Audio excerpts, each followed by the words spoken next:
Rest in peace, Hulk Hogan. Yes, that was Paul Bearer. Not a very good Paul Bearer, but Paul Bearer. Oh, Mr. Okerlund. And this is the first flush of The Undertaker when, in 1991, and remember, I've been watching the WWF, Superstars of Wrestling, in 1991. We've been through SummerSlam, I watched that, and we're coming up to the Survivor Series, and I could have watched the whole thing, but I can't be bothered. So I thought, one thing I was interested in, because I'd forgotten, does he win, does he lose? It was Hulk Hogan versus The Undertaker. And I'd forgotten all about this. I remember Tuesday night in Texas. Now that will come on, is it later on this month, or is it, because this is November 91, isn't it? Or is it next year? Anyway, there'll be another title match, won't there? But, this is extraordinary, really, because people go on about Hogan not being defeated. And of course he was in other territories, you know that. Sterling Golden, Horace Boulder, all of that. And in Japan as well. But, you know, the WWF law tells us that really he'd hardly been pinned. I mean, he was pinned in 1990, passing the torch to the Ultimate Warrior. That one didn't stick, did it? And Sergeant Slaughter then took the title on. And Iraqi sympathiser story. That didn't do that well either, I don't think.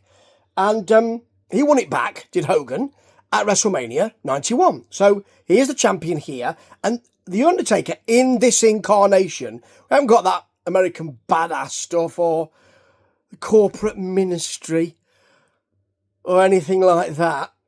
What you have got is rest in peace. So you've got the wide-brimmed hat. You've got the gloves, the crimson gloves, and, I mean, they're supposed to be grey, but I think they were more like lilac, actually. And you've got the white face paint. You know, he's a deathly pallor, even though his beard is clearly red. I always thought that, and he does the eyes rolling back in the head thing. I can't do that. I won't try, because I'll probably give myself a bit of eye pain. But, you know, it's not the match itself, which isn't very good. It's the whole idea of this. So, the whole thing is about Undertaker being invulnerable to pain. And Heenan's superb on commentary here with Gorilla Monsoon. He really is. There's a lot of, you know, Hulkamania will be dead and buried and all of that. And Hulk does sell the Undertaker's enormous power. Enormous upper body power. That's a bit of Lord Alfred Hayes there. And he can't put him down early on. He sells not being able to get him over. I can't believe it. I've hit him with some shots and usually I get them out of there. Yeah.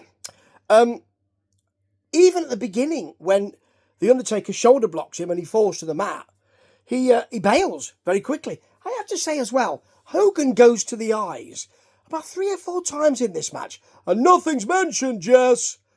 And Bobby doesn't even mention it either. What a cheater. Doesn't even mention that, mind you. I don't think he would say cheat. I think he says cheat, doesn't he? But Jesse certainly would, but nothing said. Nothing said. He goes to the eyes a lot in this match. Anyway, so I do like Paul Bearer choking Hogan, and I remembered the rest in peace, Hulk Hogan, as he looks up at the camera with the urn, of course. And how did he get that? He earned it, as Bobby will say in a future broadcast. Yes, and I do like Paul Bearer. I remember that little bit, but I couldn't remember where it was from. It's from this. So Hulk gets some clotheslines. He clotheslines him over the top. Undertaker lands on his feet. That's incredible. He then smacks Hogan's head into the steel steps. They look a bit aluminium to me, or aluminium if you want to say it properly, as we do in the UK. Then a methodical choke from The Undertaker, very methodical. I mean, he's there for about 7 or 8. I mean, I think it was Dave Hebner who was the ref. Was it Evil Earl? I'm not quite sure. But there's no count out, because you don't want that, do you? Then Undertaker places his hand over Hogan's mouth. So he won't be able to breathe through his mouth. It's a bit of a choke, and it lasts for ages. Hogan fades. It becomes a claw. Oh, it takes absolutely ages. It's got to be a good 2 or 3 minutes at least. The eyes roll back, not Hogan's, Undertaker's. And then there's the 3-arm drop spot. And of course on the third, Hogan's back up there. Kicks, goes to the eyes again. That's the third time. Lovely flying clothesline though by the Undertaker. And then a tombstone. And Hogan's up. He's straight up. He's not doing that so much, but, you know, he's hulking up. Gets some shots in. The Undertaker's down to one knee. He goes to the eyes again. That's going to be the 5th time in this match. And here's Ric Flair. Remember, he was here the real world's champion with Mr. Perfect as his advisor and Bobby too. Oh, yes. There's a Hogan slam. Hogan then goes after Flair, smacks him one, and didn't need to do that, as Heenan said he wasn't doing anything. Big leg to the Undertaker.